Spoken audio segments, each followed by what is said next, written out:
Welcome in to this episode of Mouthing Off with Mike, the only wrestling podcast that is a better cook than you. Debate me later.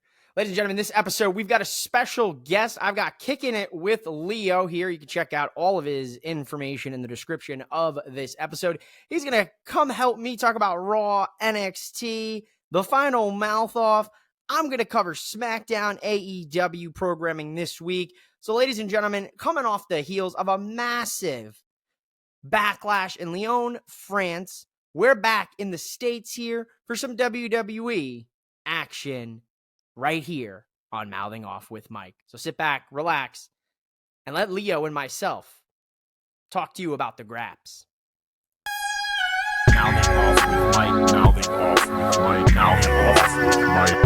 Welcome into this episode of Mouthing Off with Mike. And if you're watching here on the YouTube portion of the channel, you'll see that we've got a new face here on Mouthing Off with Mike. I'm going to let him introduce himself. So my man, my newest good brother, Leo, tell the people where they can find you, who you are, and what we're going to talk about today. Yeah, so I am Kicking It with Leo. If you guys don't know, I am a wrestling content creator. I've been doing wrestling content creator for about 4 years now, almost. So I've been in the game for quite some time. But I'm very excited to talk wrestling, all things WWE. Talk about my journey and all these different things. You guys can go follow my channel. Kicking with Leo in the comment section down below. He'll probably drop down a link and everything like that. You can find me on TikTok, Instagram. I'm also on X, but I'm trying to stay consistent on TikTok. I'm trying to post a little bit more on there for you guys. So just definitely be patient with me, but definitely we'll be posting more stuff on there in the future. Hell yeah, my man. I love to hear it. Thank you for coming on Mouthing Off with Mike. I know we collabed with Over the Top Talk a few months ago, and there was some chatting about, we got to get a collab set up. So I'm glad everything came to fruition here. And make sure you do follow Leo. All his information will be in the description of the audio as well as the video information. So I'm going to ask you a couple questions, Leo. So the fans here at Mouthing Off with Mike can get a little bit more insight into who you are. Yeah. What got you into wrestling?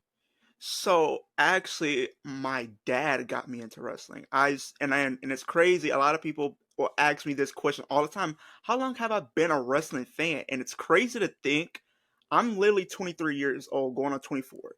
But I've been watching wrestling since I was 3. So I've been watching wrestling for over 20 years. It's crazy to think, I've been watching wrestling for this long.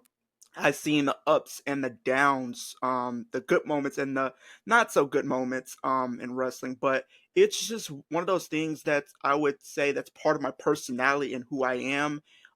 Something that I'm very vocal about being. This is something I'm very passionate about. Anybody who's been near me in any type of way know that I am a wrestling fan through and through.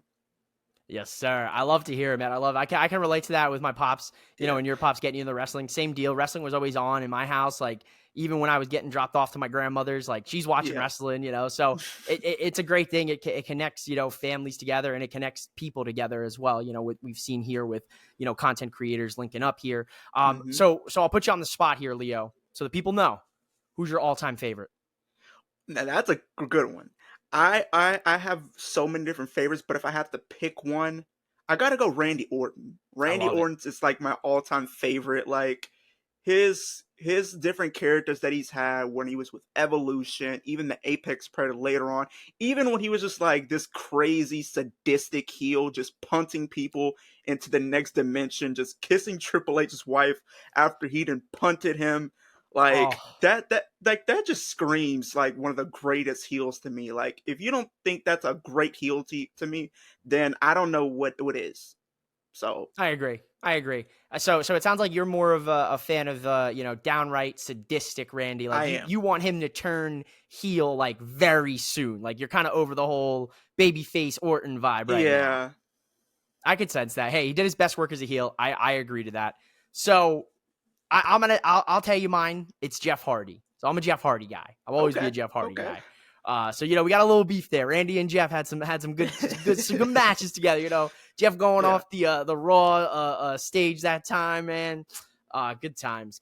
So you mentioned it. You've been a content creator now for 4 years. You're in the game. You've been doing it. What prompted you to want to become a content creator?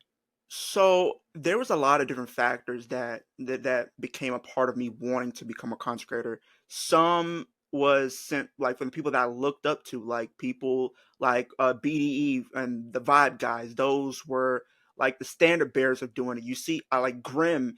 He's another one. He's just hilarious, just making a bunch of wreckage in the Walmart's picking up stuff. Kinda just was very funny, and I kind of wanted to that was kind of part of how my personality was too, just being like that funny guy. Um, Even my current day, and I think I started like in 2021. Um, in the clutch, that's a big community down here where I'm at in Texas. That those guys have definitely been very inspiring for me. They do stuff outside of the wrestling community, but like they always have some great takes in the as far as wrestling goes. And I would say my aunts. I think my aunts have played a big part of that, even though they're sadly not with me anymore, but they do play a big part. And they very much inspired me to really just want to take that leap of faith and really just, be myself again. I was in a dark spot at my time in my life, and wrestling was always that escape for me. No matter what it was going on, I could always just turn on, what if it was Raw, SmackDown, NXT, ECW, WCW, like anything wrestling always just made my day. And for them to know that they kind of played a big key factor for me to want to start, and it really started because of them, because I wanted to dedicate that to their memory, and that's kind of what really just started it. I love that, man. That's beautiful. And, Yeah. prayers up and God bless, Uh, I love to hear that. And that's inspiring. So if you're listening, you're watching, don't don't feel like you can't do it. You Yeah. could do it. If you want to do it. And Leo's a prime example of it, and he's doing the damn thing. And I love to see it, man. So, Yeah. you motivated me here some more. So that's beautiful, man. I appreciate you, getting a little vulnerable here with us and sharing your story. And that's what people want to hear. They want to Yeah. hear, why you do it, what made you want to do it, and why you're doing it. And, I kind of follow up with a little hard question. And I'd say for me, with this question, the hardest part of making content is, sometimes I fall into the imposter syndrome, right? What would you say, the hardest part you found of making content over these last few years? Because, maybe people don't realize, what it takes, even on a small scale, like for myself, what it takes to do it. I mean, for me, especially like, going back to what we said, like was me doing it for 4 years. I think the hardest part, I think for me, was really two things. Is really just coming up with different ideas that I want to incorporate with my channel to help my channel stand out, Sure. but also, having that passion for what I do, not just doing it for X, Y, and Z, doing it because I love what I do. And on top of that, really just staying consistent. And that's just one of the biggest things that any content creator, what if it's not even just wrestling, just in general, whatever it is, like stay consistent. Like don't do it because the money's there. Yes, Right. that's where a lot of people contend to mess up. Do it because you love what you do, whether if it's sports, whether if it's acting, whether if it's YouTube, whether if it's wrestling, whatever it is that you do, put your all into it and everything else will fall into place. I love that. Ladies and gentlemen, listen to Leo. He's Yeah. he's wise beyond his years. He's a young guy. I'm a little bit of an older guy here, but he's wise beyond his years, and he hit the nail on the head. Stay consistent. Do it for the love of the game, and do it because you love it. And that's the number one thing that I love to hear, Leo. Are you ready to talk some wrestling? We Let's got some do it. wrestling to talk about. Let's Let's do it. do it. Ladies and gentlemen, this past week on Monday Night Raw, we got the kickoff, the first round of the King and the Queen of the Ring tournament, one of my personal favorite tournaments, I might add. And we saw some round one matches for both of the sides of the bracket. What did you think about round one of the King of the Ring and Queen of the Ring tournament matches, Leo? Yeah, I actually like them bringing back King of the Ring. I think this is a new spin on the new era that we're in, especially under the Triple H umbrella. He's definitely making it feel more important than it's ever been. Like you look at King of the Ring, it was always seen as up there as the Royal Rumbles and the Money in the Banks. Like you win that King of the Ring, you were pretty much next up to be world champion in the near future. And for a while, it lost its prestige because it wasn't viewed as being important. There was no follow up. We seen them trying to revamp it over previous years, but the winners never really had a big follow up story afterwards of winning. We look at Xavier Woods. I think he was somebody that I think a lot of people were clamoring for because he wanted that whole King of the Ring to come back.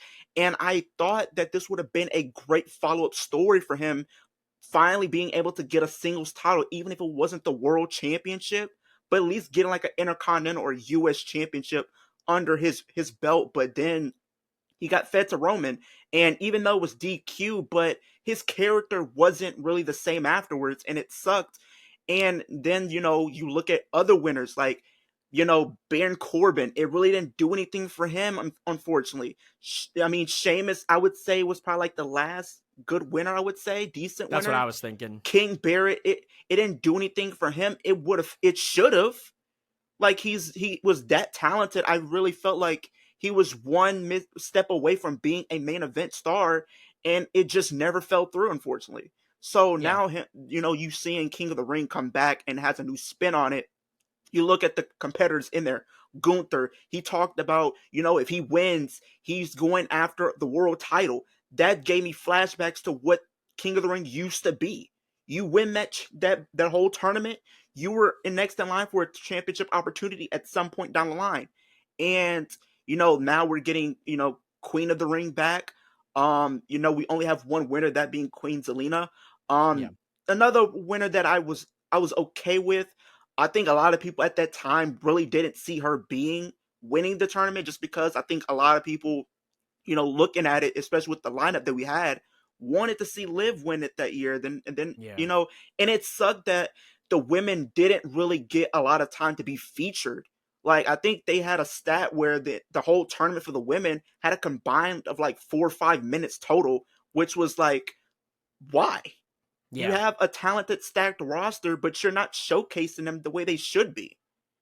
And 100%. It's like, you have, going back and like with the tournament right now, this has the opportunity to be one of the very best that we've had just because of the star power involved. Like, you have Jey Uso, who's on a run of his career. You had Ilya Dragunov have one of the best matches. Him and Ricochet had one of the best matches. Honestly, that's like my match of the year so far for WWE. Wow. And it's crazy to think. Hot take. It's a hot take. And you think WrestleMania, that we had some great matches. We had Roman and Cody. We had Seth and Drew. Like, we had Rhea Ripley and Becky. We had Bayley and Io. We had some great star-studded matches.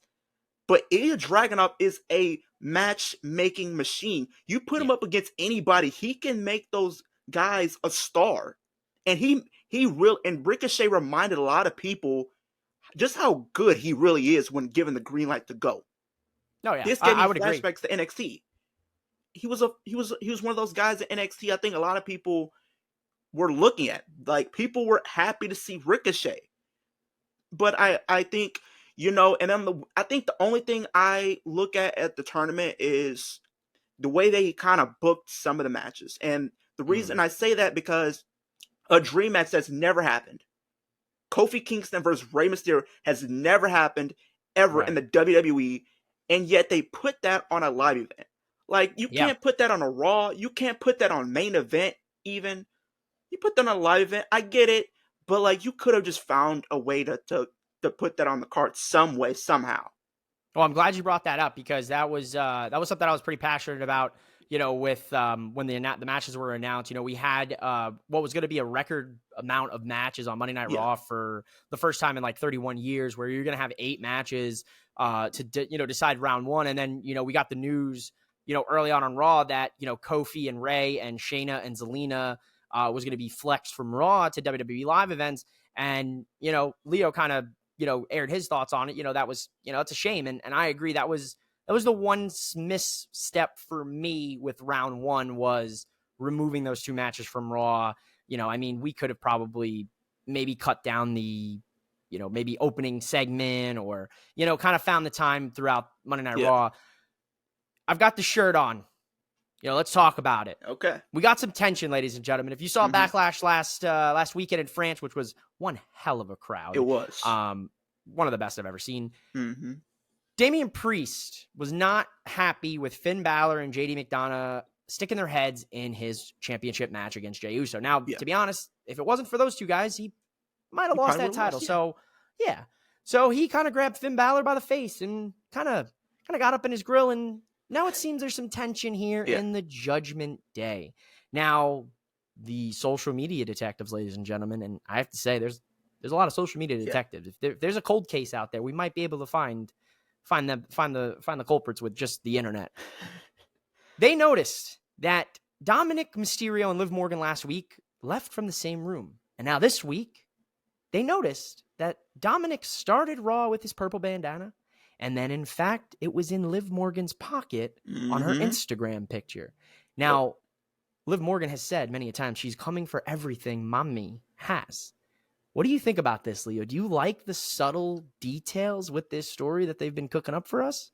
Yeah, I really do. I think this has the opportunity to be one of the best women's feuds like in recent memory, if done right.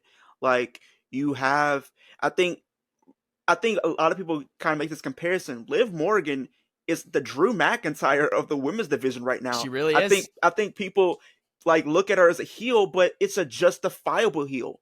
She came back. She said she wanted Rhea Ripley. She wanted revenge on Rhea Ripley for taking her out. And what did she do? She took her out.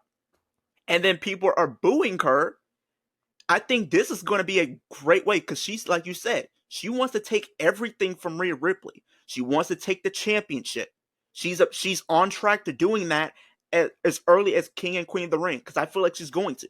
I think so too. And I feel like Dominic might be involved. What we've seen recently, Damage Control, maybe. She left and she said, "Hey, that's not my problem," because honestly, and this goes to what you were saying with the Judgment Day. I say she not only does she, win the championship, I say she joins the Judgment Day. She takes over Rhea Ripley's spot as being this quote unquote new leader of the Judgment Day. And I feel like with Damian Priest there, I think that's going to cause a little bit more dissension because I feel like Damian Priest and Rhea Ripley are attached at the hip. Yes. They're like brother and sister. They're always having each other's back. I think like at some point, Finn will turn on none other than Damian Priest. I can say, honestly, he might even win Money in the Bank this year because it's a full circle moment. What happened last year? Damian won the briefcase. Finn Balor was competing for that world championship, and Finn Balor was looking at Damian Priest and was like, "You're not going to cash in on me, are you? If I win?" But then it comes back full circle. Damian says, "You're not going to cash in on me," and then Damian's like, and Finn's like, "No, I'm not going to do that. I'm not going to do that." Right. And he does it anyway. He says, "You thought I needed that championship," and he does it in the most connivable way possible. And this proceeds to have like Damian and Rhea pretty much try to start their own faction to combat the new Judgment Day of Rhea. Like Rhea and Damian, maybe they try to get Rey Mysterio. Because you know Rey Mysterio and Dom got some history. They got a little heat. Right. Okay. Maybe you could have a new member be joined on side of Liv. Maybe she brings in somebody who recently got drafted. Maybe a Dijak. He's somebody I think will fit great in that faction, honestly. A lot of people might see that's like a mismatch. And honestly, you can have Liv be like that new mommy of the women's division and the Judgment Day, and she's corrupted. And I know people have been throwing around this idea of custody of Dom.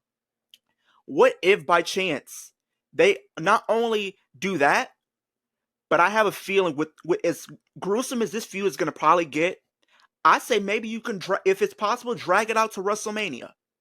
And Sure. you finally put an end to this feud.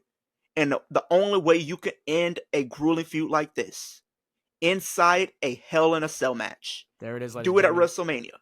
I like it. I like it, Leo. You're cooking. I really like the story of, Finn winning Money in the Bank. You're the first person that I've heard, content creator, podcast wise, that, wants Finn to win Money in the Bank. And that's a good little background story that people may have forgotten over the last year, because a lot's happened in wrestling, and a lot's happened in hip hop, ladies and gentlemen. If you've not been keeping up, ladies and gentlemen, Kendrick and Drake are going at it, and Kendrick pretty much ended Drake's career. So it's over. Oh Lord. See you later, Drake. We're no more A Drake. new line of We're work Kendrick. needed. Exactly. New line of work. Catch him at McDonald's flipping burgers and fries in the 6th. Now, speaking of, the reason I bring this up, Leo, is we've got a lot of haters in WWE. You said Liv Morgan is a hater just like Drew McIntyre. Speaking of Drew McIntyre, he is a hater of one CM Punk. We also have Chad Gable being an absolute hater and suplexing Sami Zayn out of the clutches of his wife. And just, it's on site for all of these guys. Now, I'm going to ask you one simple question. Out of those lists, you got Liv and Rhea, you got CM Punk and Drew, you got Sammy and Chad Gable. Which one of those haters would you say is the Kendrick and Drake of WWE right now? Because I'm saying Punk and Drew. Yeah, I'm the same. Punk and Drew, like they're just throwing shots at each other. Like they you just can't keep them in the same building, because one is just gonna fight the other. You literally just had Punk come out on Raw. He says, "I'm a choke artist." I'm a choke artist. He's pretty much referencing what happened in AEW between him and Jack Perry. He choked him out. He choked Jack Perry out and sent him to New Japan for a couple of months. Like, let's be honest. Was the scapegoat. He's the labeled as the scapegoat right now. Now he's a part of the EVPs. There's exactly. I'm gonna talk Dynamite later, but there's a whole gaggle of shit with that one. No, I love it, dude. I think this is such good shit. Yeah. Like, when was the last time you had this much hating on Raw? Here's another one that people forget. AJ just recently, a couple of months ago, in the chamber, he flew over 30 hours just to cause LA Knight not winning the championship and going to Mania. Like, come on, that's really where the hater of the award started right there. Seriously. It started with AJ. He's the originator of being a hater. I don't know about that one. I think I feel like it started with Christian. I feel like the hating started in AEW with Christian. I think Christian was the one that kind of ushered in this. I hate you. Like, I hate your father. I'm glad your dad's it started with dead him type shit. And then it just spread over to WWE. Everywhere. It started with AJ and then just went down to Drew and the Punk stuff. Like, I would even say Roman and Cody for a while. You could have said them, because they just couldn't stand each other. I'll give an honorable mention to The Rock and Cody. I'll give an honorable mention to Dirty Dom and Ray. I mean, that's just pure. Yeah, that's pure hate. And that's family right there. And it's different when it's the close ties that cut deep. He called him a deadbeat on live television. and dude, you got JBL calling him a deadbeat in the draft, and then and now drafted to Raw, deadbeat dad Rey Mysterio. And then he blames his dad for sending him to jail, and then he talked about what prison did to him, and then he had to console his mommy, but apparently he's gonna have a new mommy very soon. Another tie-in people just don't understand. Both Liv and Dom have been to jail. So they have a tie-in. They've been doing hard time. If my man Mike was here from Out of Pocket, he would hit you with it. That's Out of Pocket. All right. Last question for you. Last question. Here we go. When we're talking at Raw, we got the brackets. We know what's going on. Give me your pick. Who's your King of the Ring? Who's your Queen of the Ring when it's all said and done next week or in 2 weeks in Saudi Arabia? Now this one, for the men's, it's kind of a little bit more unpredictable. I think the finals is going to come down to LA Knight and Gunther. That's my pick. Either LA Knight and Gunther, or you could do Gunther and Carmelo Hayes. I was thinking Gunther and Randy Orton in the finals. Gunther and AJ, that's another one. But that's another banger. Honestly, there's a lot. Who I think is going to win? I think it makes the most sense to have Gunther win here. I think it's a foregone conclusion, seems like, the way they've been presenting him and the caveat and what's at stake for him winning. I think if you're going to dangle that in front of the fans' face, you kind of got to go through with it. Yeah. Now, the women, honestly, it's only one person. It's always her time because it's Tiffy time. I say Tiffany Stratton is winning Queen of the Ring. Wow. Good. And she's going to carry that into the summer, and she's winning that Money in the Bank ladder match. Ooh. Ooh. The summer of He's Tiffy kind of time is cooking. going to be upon us. We might be on officially. I'm trying to make this a thing, but we might officially be on Tiffany Standard Time soon. Yeah. There's a possibility. See, now I went in a different direction.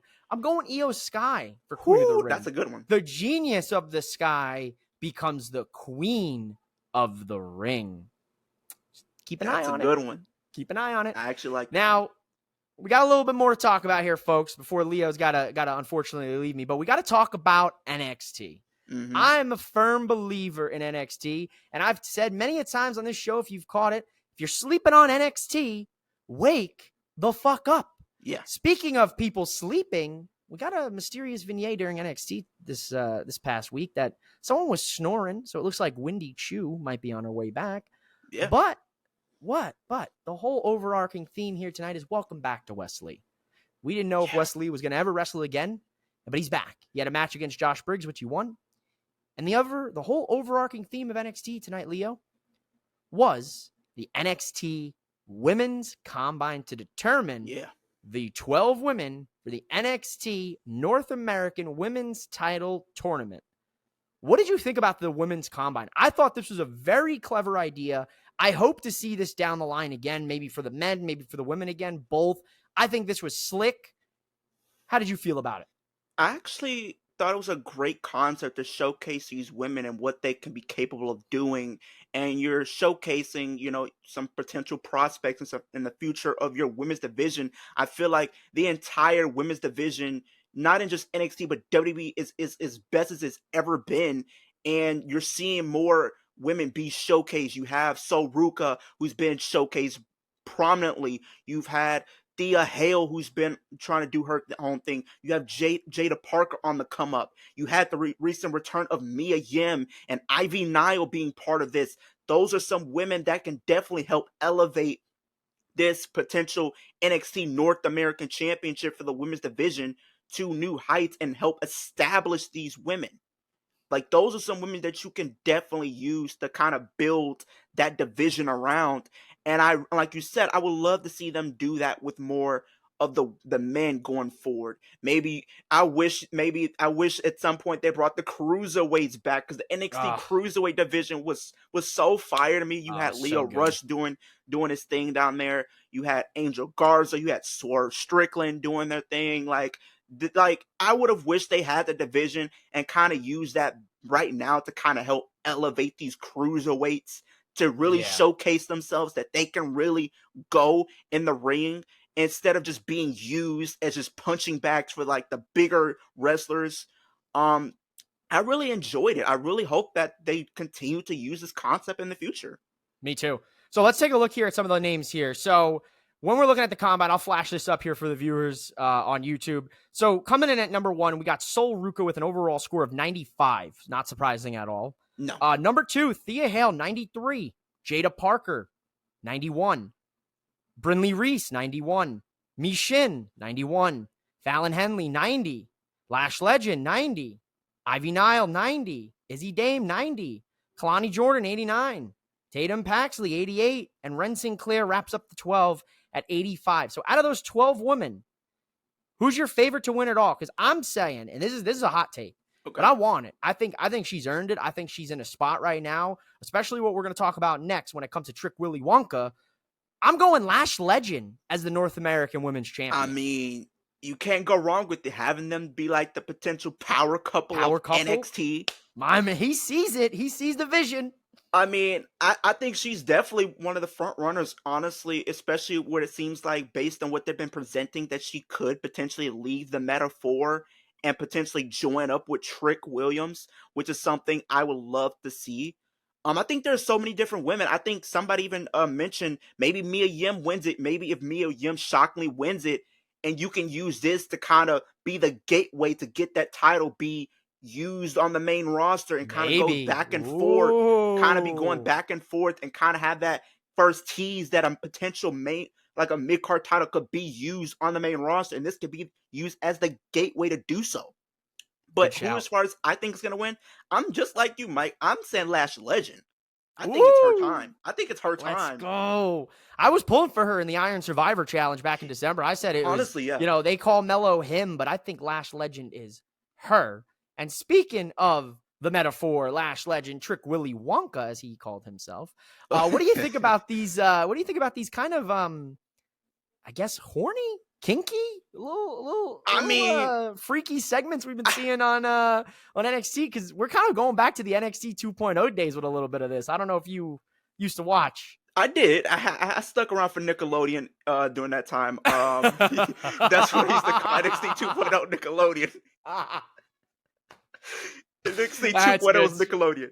That's good shit right there. I think it was cool. It kind of, I was like, this ain't PG. I was like, where's the R-Truth? I say, where's the R-Truth meme when you need him? Like, that ain't even PG.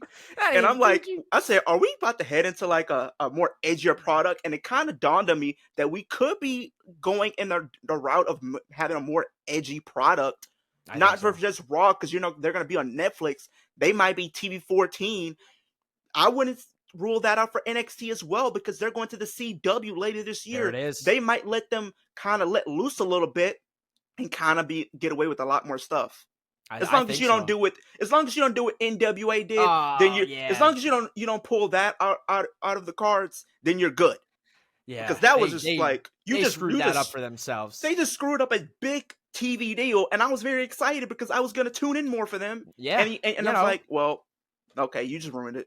For wrestling fans, for the most part, I'll speak to it firsthand. Like, it's ease of access. Like, if I could tune on CW and I can watch NWA, I'm going to probably watch it 9 out of 10 times, you know?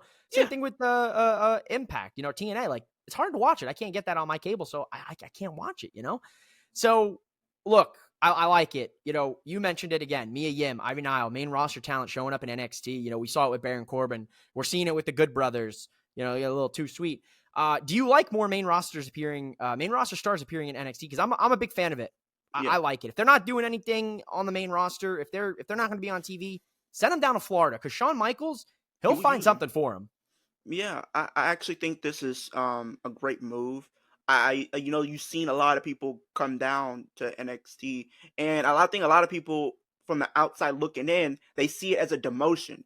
Back then you can see it as a demotion, but now this is a different era that we're in. You can go down to NXT, and if you've been kind of floundering on the main roster, not having much to do, your luck is not on your side, go down to NXT and you can change your luck, and you can turn your career around and revitalize your career. Look what happened for Baron Corbin. This guy was pretty much jobbing out, went down to NXT, was in the main event scene, and teamed up with Braun Breaker and got himself more over than he's ever been since he first came up from NXT originally. You look what happened with Apollo Crews, having some great matches. Look what Ricochet did. He came down and had some great matches with Carmelo Hayes. That was a great match. You look at what happened before she was released with Dana Brooke, now asked by Elliott. She went down to NXT. She was being used more prominently week after week, more than she's ever been on her entire run on the main roster. 100%. So it's not always 100%. a bad thing going down to NXT. You can be used better. I would say sometimes the grass is greener on the other side. And sometimes going down to NXT could be like the best thing for you. Because with how the roster is now, if you're not this bigger than life wrestler or have been around a lot of the times and haven't really gotten back on your investment, a lot of these wrestlers are getting future endeavor because they have nothing for them. And it sucks that a lot of these people tend to fall in that category, but this is why I always say a women's mid-card title is needed, because a lot of the women, if you are not being fed to the 4 horsewomen at one point and you were just put in a random tag team, you were floundering with nothing to do unless you were going to be in the Royal Rumble, Money in the Bank for a few of you, and then that's it. You had nothing else to do besides to be fed to the champions. Look at what happened with Rhea Ripley. A lot of these people who had nothing to do but could have had something interesting got fed to Rhea Ripley and were never seen again. A prominent example, Xia Li. She had the run of her career when she was facing Becky when she was, doing her stuff in NXT. That's a damn shame. And it sucked. When I seen that, and I seen that NXT was doing their thing, and they was bringing this women's mid-card title in, she was the first name that came to my mind. I said, put her down at NXT and let her go after that mid-card title. That's it. She's going to That's put what on I some thought. great matches with any one of those women. 100%. Instantly. The women's division in WWE NXT is insane right now. I'd say it's probably one of the best out there. You know, you'll find even because you know you can argue some of these women have only been wrestling for 2 years. Look at Tiffany Stratton. You know what a climb. You know, 2 years in wrestling total, folks. Like not just 2 years in NXT, 2 years wrestling. Period. She's on the main roster. She's getting cheered in Australia. She's getting cheered in France. And speaking of another one here, Chelsea Green. I love me some Chelsea Green. Yeah. She took on Roxanne Perez for the NXT Women's Championship in the main event of NXT. Pretty solid match. I would have liked to see Chelsea win it, but I understand Roxanne needs to retain it. But we did get a hilarious backstage with Arianna segment Grace, with Arianna Grace. Put them as a tag team. I would love to see them as a tag team. That's what I was just about to say. Would you love to see them as a tag teteam, Leo? Yeah, they have the same type of gimmick in a It's sense. the same thing. I think the thing with Chelsea, she's definitely somebody that gets the business. She adds a lot of comedic aspect to her character, doing this Karen type of character, and it's getting over. You can tell by the perception that she's getting on the shows that she's a part of, and now she's recently went over to SmackDown. She's somebody that I would love to see compete against Bayley at some point. I think those two can actually have a great match. She's somebody that I think if it's not Tiffany Stratton winning this Money in the Bank, she's gonna be the person I'm gonna turn to. Both of those women are like my front runners to win this entire thing. Either if it's Tiffany Stratton winning it or it's going to be Chelsea Green, one or the other. Because both of those women deserve that accolade to their resume. I agree 100%. If one of them win Money in the Bank, I'll be a happy camper. Preferably, I want Chelsea Green. I think Tiffany could win the title off of her down the line. I think Tiffany could win it in a match. But I think Tiffany's a good shout for Queen of the Ring. I like what you said earlier. Ladies and gentlemen, that's it here for NXT. Thank you so much to Kicking It with Leo for kicking it with Mike here so we could talk a little bit of Raw and NXT. Now, you'll catch him again here in the final mouth off after, we get through AEW this week. But before we get into SmackDown, as you'll notice here, I've got this beautiful United States Championship sitting on my desk. You can see the side plates, Yankees, big Yankee guy here. Shout out to Juan Soto, Aaron Judge, you know the deal. Look, the reason I've got this title here on my desk is I usually don't. Now, you've never seen this here on Mouthing Off with Mike, so if you're listening on the audio side, just know I got the United States Championship on my shoulder here. The reason I've got that title here is it looks like after a promo with Cody Rhodes and Logan Paul on SmackDown, we've got ourselves a title versus title match with the American Nightmare taking on the Maverick at Queen and King of the Ring in Saudi Arabia. Cody calls Logan a dumbass, Logan being the heel, the really good heel that he is. Like, we need to talk about it. It has been said many a times here on this show by me and others that have frequented my show that Logan Paul is damn good at what he does. And guess what, ladies and gentlemen? He is damn good at what he does. So he makes it all about him, that he's been the fuel for the spaceship that is WWE. Cody's like, no, just stop. Grabs his hand, puts the mic down. Cody goes on, calls him the dumbass.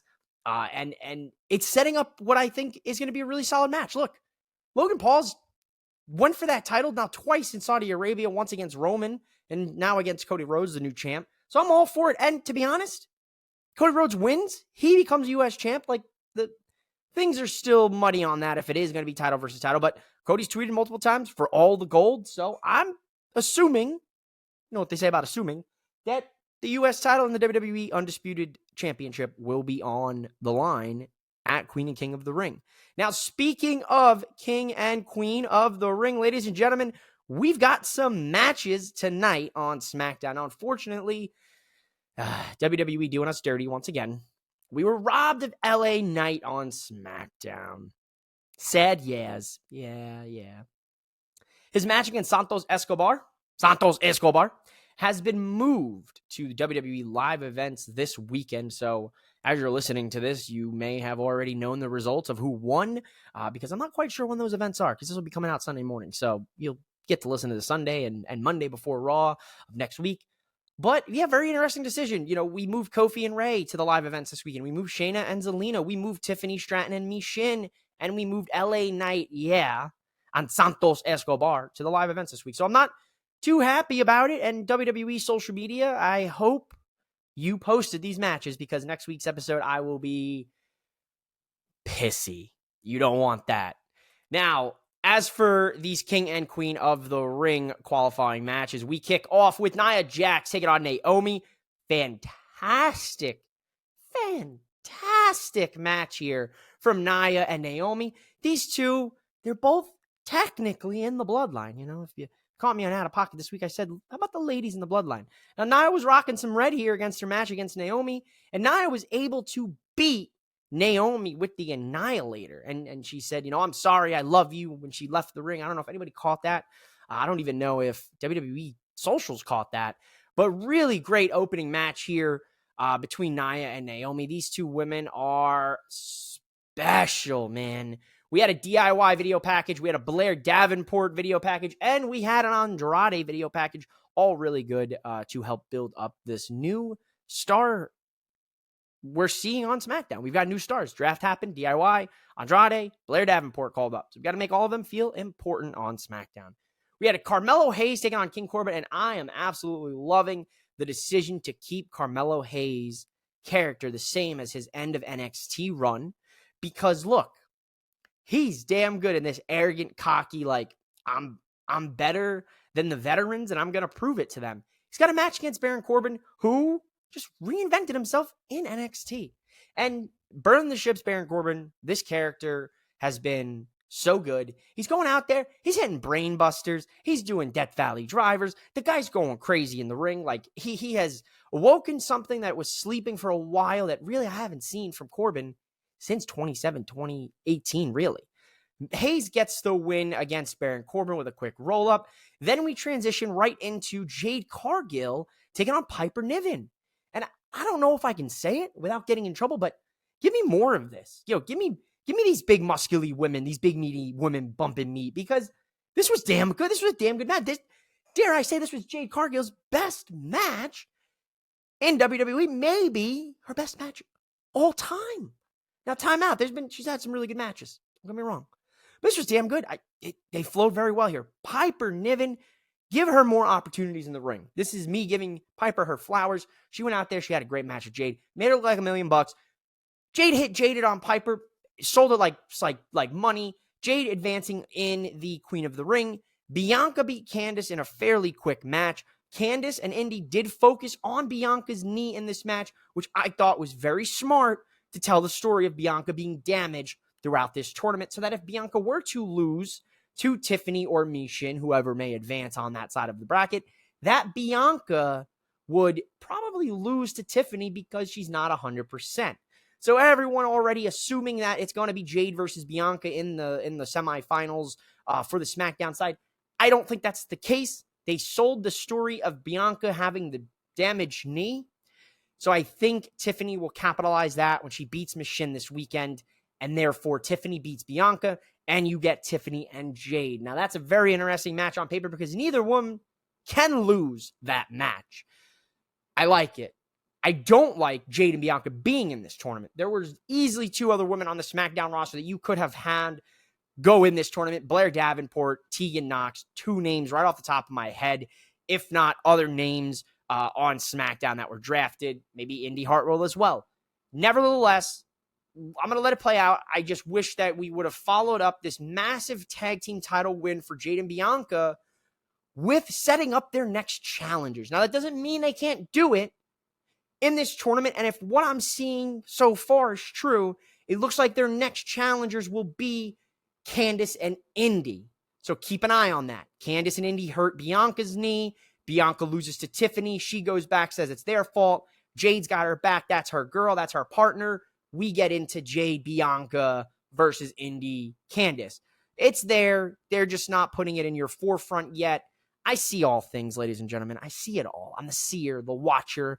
I see the details placed before our feet, just like the details have been placed for the new Wyatt 6 family group that we're seeing these mysterious videos and QR codes for. It's working on all levels. I love it. Keep it up.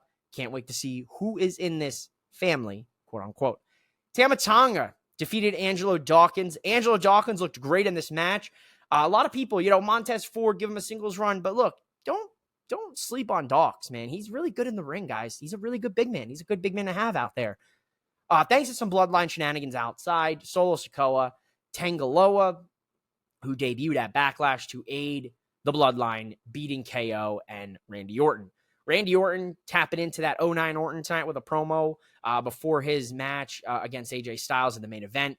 He's coming for Tama Tonga, and I think that will be the final match in the SmackDown side. It'll be Tonga versus Orton.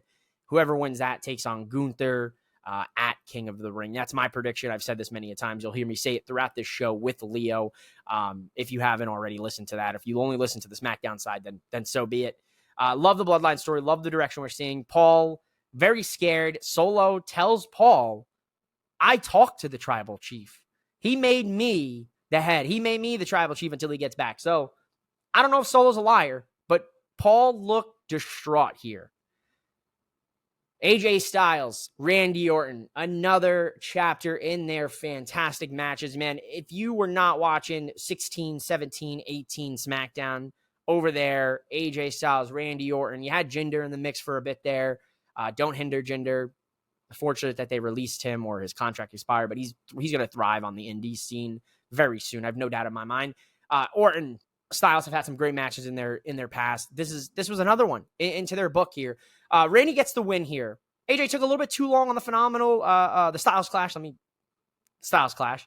We rarely see the Styles Clash, so I'm always like, when we see it, I'm like, yeah, man, we got the Styles Clash, you know? Takes a little bit too long on the Styles Clash. Randy hits him, boom, RKO. But they add another fake RKO, fake out into their book here. They've done them in a lot of the recent matches between the two. I enjoyed it. Really good SmackDown. Great King and Queen of the Ring tournament matches we saw on SmackDown. Unfortunate that they're putting some of them on the live events, but business is business, and sometimes you got to sell those live events. They might be in smaller towns. You may not have great ticket sales, so sometimes you got to sell them with the guys that you're going to see something that was going to be on TV. Therefore, I'm okay with it. We're going to get into AEW. We're going to finish with the final mouth off with Leo. Wednesday, you know what that means, ladies and gentlemen. It is time for all EVP wrestling. You like what I did there? I hope Nicholas and Matthew, your EVPs, don't find me, but hear me out, folks. All EVP wrestling. Once again, the opening video of AEW this week was a highlight reel of Nicholas, Matthew, Jack Perry, and Okada. Hilarious stuff. A classic AEW start to the show was kicking off with Orange Cassidy and Trent Beretta. Great match here. Fucking fantastic. Absolutely a hell of an opener for a Dynamite card that, to be honest, I had no clue what the card was. That's just how busy I was last week. You know, I really didn't even know. I knew the, King and Queen of the Ring matches were happening for Raw, SmackDown. And I knew NXT was cooking with their women's combine. He had no idea what was going on AEW, guys, to be honest with you. But Trent and Orange Cassidy, fantastic match. Orange Cassidy beat Trent. I was a little shocked by this. We're pushing Trent as a heel. We're pushing him as he hates Orange Cassidy. I would have expected to see Trent get the win here. He doesn't. After the match, he destroys Orange Cassidy once again. Now, it has been determined, and it has been said by Chuck that Chuck Taylor will no longer be able to wrestle after the match he had against Trent Beretta, and it turns out that's actually true. So very unfortunate. Chuck Taylor looks like will not be wrestling again, or at least for the foreseeable future. So thoughts, speedy recovery to Chuck. I'm so sorry that, that happened. Now, if this is a story and they're working me, damn, you guys are good, because I wouldn't play around with wrestlers being told that they can't wrestle again as a story. That's just me. I know we did it with Mark Henry, the salmon jacket. I get it. It was a little bit different with that. This seems serious. I'm sad to see it, man. Chuck Taylor's really good talent. Really never got to hit his stride in AEW. He was with the Best Friends. He was doing things there, but would have definitely liked to seen a singles run. I think this would have been the time with Trent and Orange Cassidy. This would have been a good time to kind of break into that. So very unfortunate news. We also have news that Kenny Omega will be getting surgery for his diverticulitis. So thoughts, prayers, speedy recovery to the Best Bout Machine. Well, I guess now Okada's calling himself that. Very interesting Dynamite here tonight. We're ramping up on our build to Double or Nothing here, folks, in Vegas at the end of May. And it has been decided that Christian and Swerve will take place at Double or Nothing, and that match will in fact be for the AEW World Championship. Now, we had a timer during the beginning of AEW for their face-to-face later on. And to kind of conclude with Cassidy and Beretta, Don Callis is involved somehow in this footage. So I'm not quite sure what's going on with that. And Toni Storm got knocked out by Serena Deeb. Toni Storm, best thing in wrestling right now. Serena Deeb and Toni Storm should be a really good match at Double or Nothing. Glad to see Serena Deeb back healthy. She said that, she had 3 seizures that, was undecided, undeclared, what they were stemming from. So very scary for her. So glad she's back in the mix. A lot of that theme here for this segment. A lot of, thoughts and prayers, speedy recoveries, and, staying healthy for a lot of these wrestlers. But, that's wrestling, man. These guys and gals, they go out there, they lay their body on the line for our entertainment. And it's a damn shame that fans can't appreciate that, because there was unfortunate news out of the Ring of Honor tapings during these AEW, during this run here, that 2 fans had to be ejected during Sky Blue's match because they were saying absolutely disgusting things. So, much love to Sky Blue. It's a damn shame that women wrestlers have to go through that. I see it a lot on social media. Look, I get it, but man, it is to a point where it kind of saddens me a little bit. So shout out to Sky Blue, shout out to Aubrey Edwards, and I believe it was Rachel Ellering for getting those fans kick the fuck out of Dynamite. We also had a weird dude on Dynamite. I guess his girlfriend or his wife flashed the camera. A lot of weird shit happened. And not in the fun type of weird shit, just downright fucking weird shit. You guys should be ashamed of yourselves. Look, someone's going to argue in the comments well, the Attitude, you would have never survived the Attitude fucking era. No, it's different because he picked her shirt up, not her doing it for the shits and giggles. Way different discussion when you put your hands on a woman and you do some shit like that. So don't even sit there and defend it. A lot of weird shit.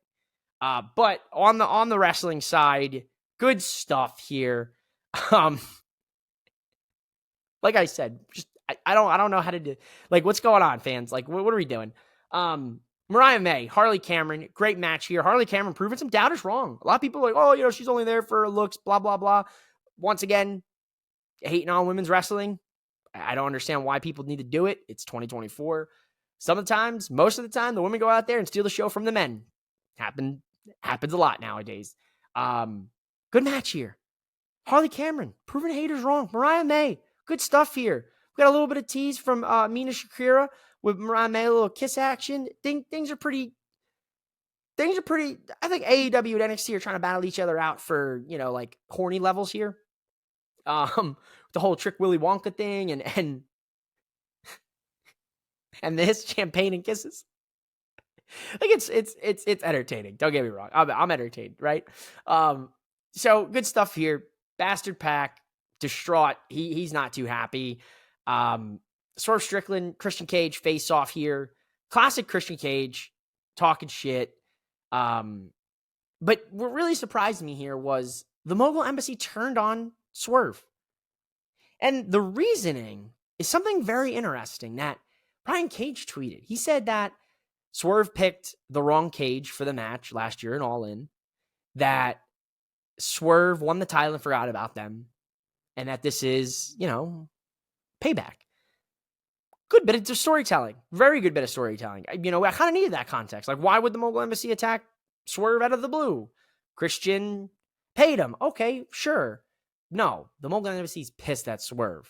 I like that.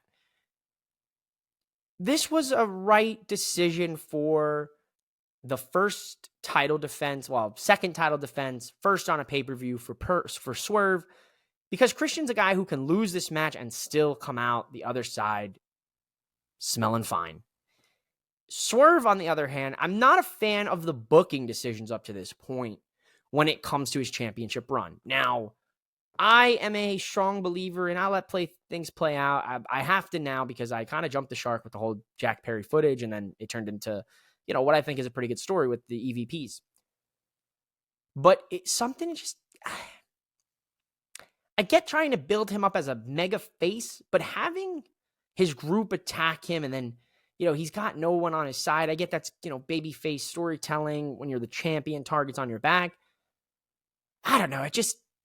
The timing on that was odd. You could have waited till after the Christian title defense, because you could have told the story that the Mogul Embassy helped Swerve win and he doesn't give him the proper credit. And then that's when they attack him. And, you give Brian Cage a title opportunity. He loses to Swerve. You move on. This is where things kind of like, there was a step taken too soon, I feel. And then there was a step taken where I think you could have taken a different step. That's just me. That's just my opinion. Once again, I'm a podcaster with my own opinion, just like everyone else has their own opinion. Willow Nightingale, fantastic promo.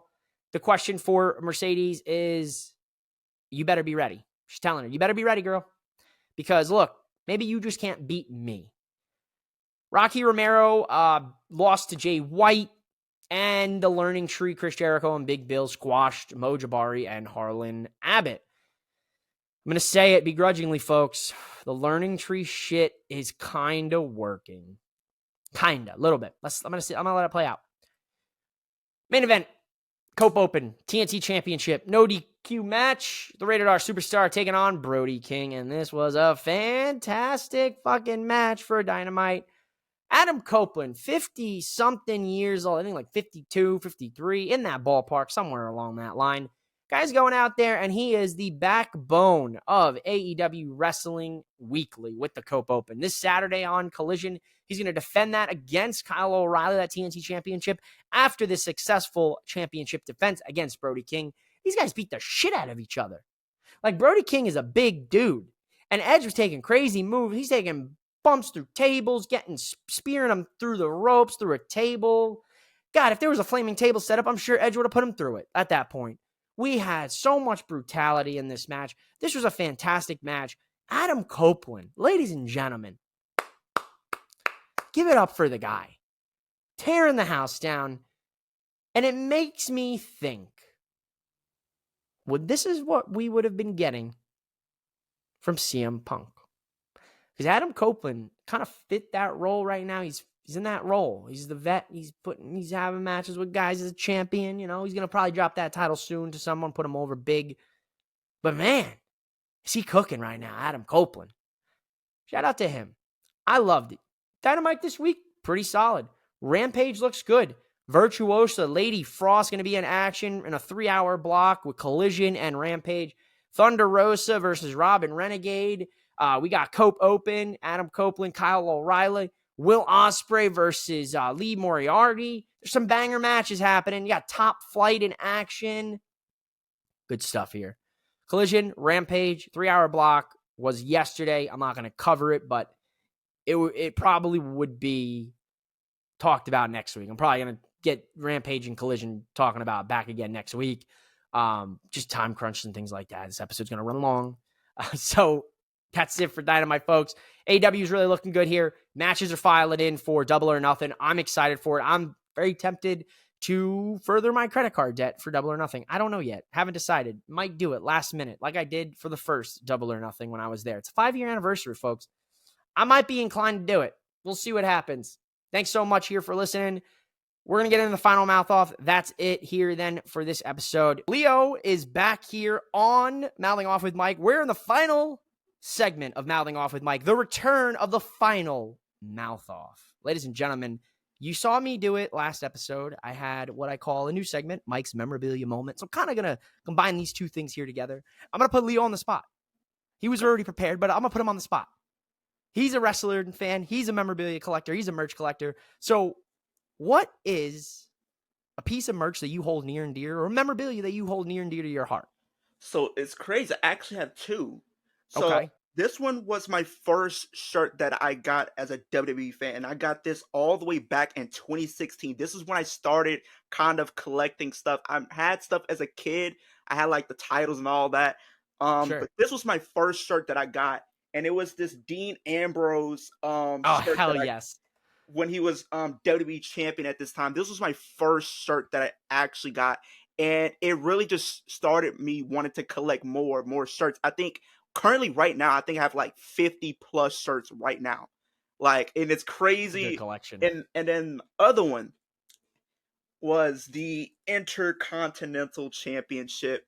Like, this What a was, like, my beauty. like, I had so many titles that I used to love growing up, but this one was always my favorite. Like, seeing, like, Bret Hart, Shawn Michaels, and all these different wrestlers hold it, and then seeing the white strap always was my favorite. It was, like, the creme de la creme of titles of all time. You put any championship, anybody can look good with that championship.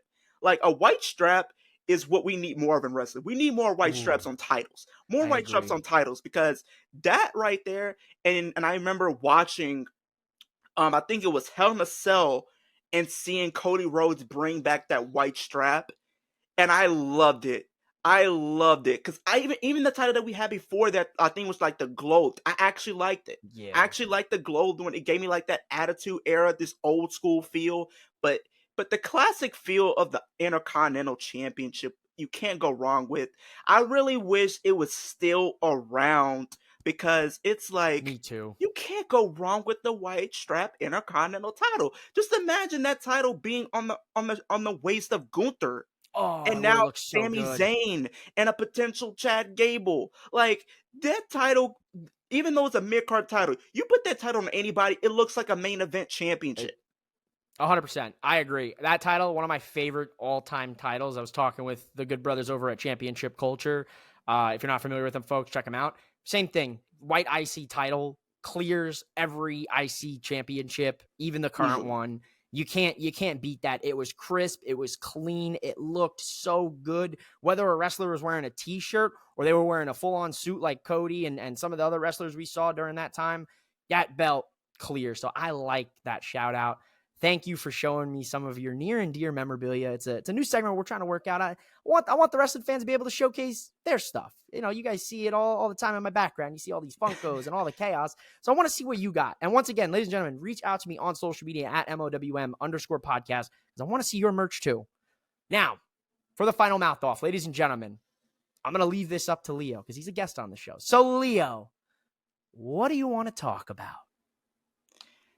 We could talk about anything wrestling. I'm just a wrestling fan. I'm just happy to be here. I mean, could talk about anything, my man. We could talk about anything. All right. So we'll do it this way.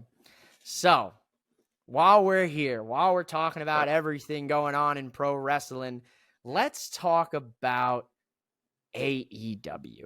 Okay. Let's talk about it. So, what do you think right now about the EVPs? Do you like the storyline you're seeing right now? Or do you feel that they kind of maybe copy and pasted from someone else? It's a little bit of both. I would say. I know people kind of who watch my streams. They know how I feel about the Young Bucks. Not really a big fan of the Young Bucks. A lot of people know I haven't been a fan of the Young Bucks, and I stand by this. The Young Bucks have not been relevant since the Ring of Honor days. Woo! I'm sorry. They were cool for a hot cup of coffee when they came in to AEW, but this EVP, I get it. They're being heels, and that's part of the character. They're committed to what they're doing, and if you are a character, you have to commit to what you're doing. You have to get the fans to buy into what you're doing, and they're doing that very well. They're getting booed wherever they want. They want to see people beat the living crap out of them wherever they are, and they might just get what's coming to them as early as Double or Nothing in the Anarchy in the arena match.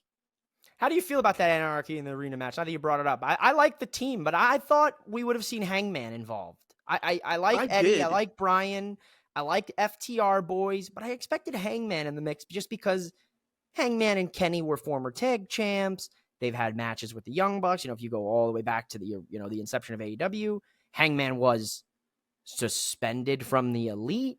I thought everything kind of lined up for that to happen. Yeah. Now, that makes a little bit of sense in the storyline continuity-wise. Okada, Eddie got a little beef. You know, we got a little beef with Brian and Okada. Everyone's got some beef there, right? Yeah. But I would have liked to have seen Hangman here. Where do you think Hangman comes back in? Do you think Hangman comes back after Swerve? You know what? Or So it's Anarchy in Arena.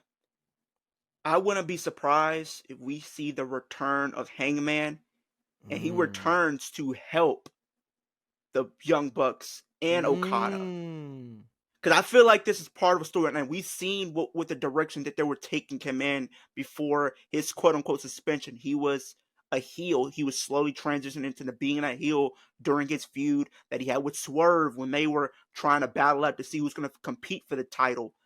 Right. I say he comes back and it's a situation where it maybe Bryan Danielson might have the match won or something, or one of the members of that team has the match won, and a black hooded figure comes in and just starts wreaking havoc, and then he unmasks, and it's Hangman. And then he's back, and he is back with the Young Bucks and Okada in the mix. Now, when you have Kenny Omega come back, he's going to have some words for not just the Young Bucks, not just Okada, but now to his former tag team compadre in Hangman. And this is where I feel like it's a possibility.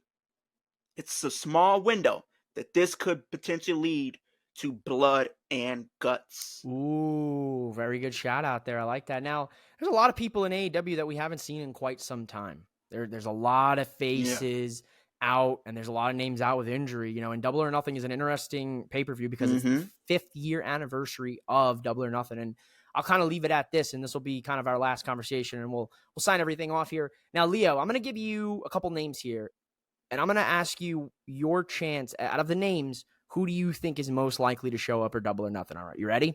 Mm-hmm. All right. MJF, Hangman, Britt Baker, Jamie Hayter, or a mystery new signing. Who do you think has the greatest chance of showing up at Double or Nothing in the end of May? Whew.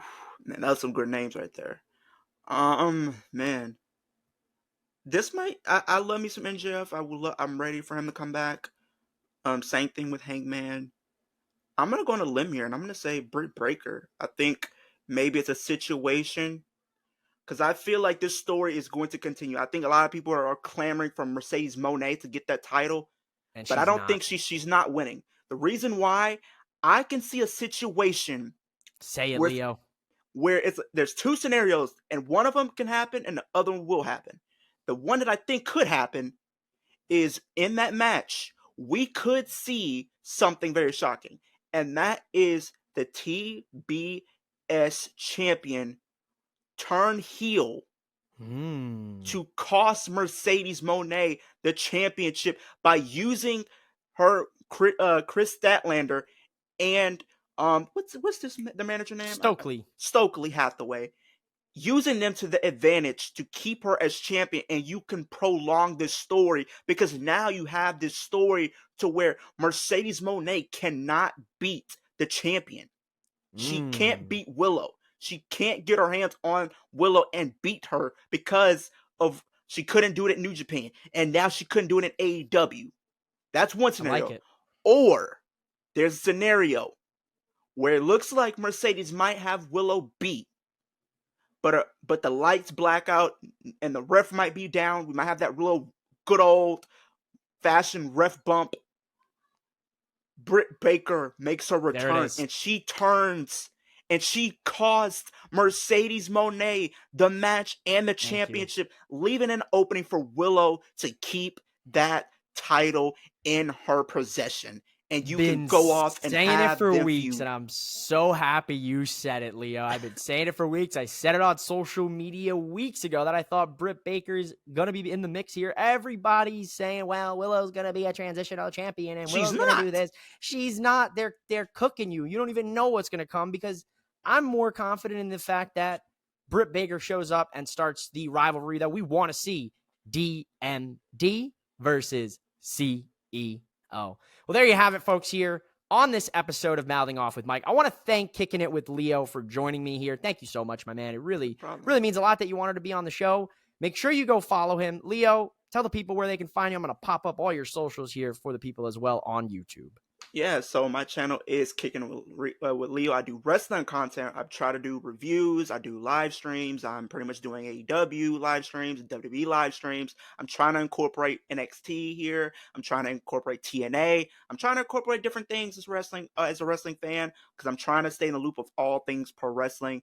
You can also follow me on Instagram. You can also follow me on TikTok. Like I said earlier, I'm trying to be more consistent on TikTok and post more things on TikTok as well. So go do those things. And once I say this all the time in every video, I'm on the road to 200, but the ultimate goal is 10K.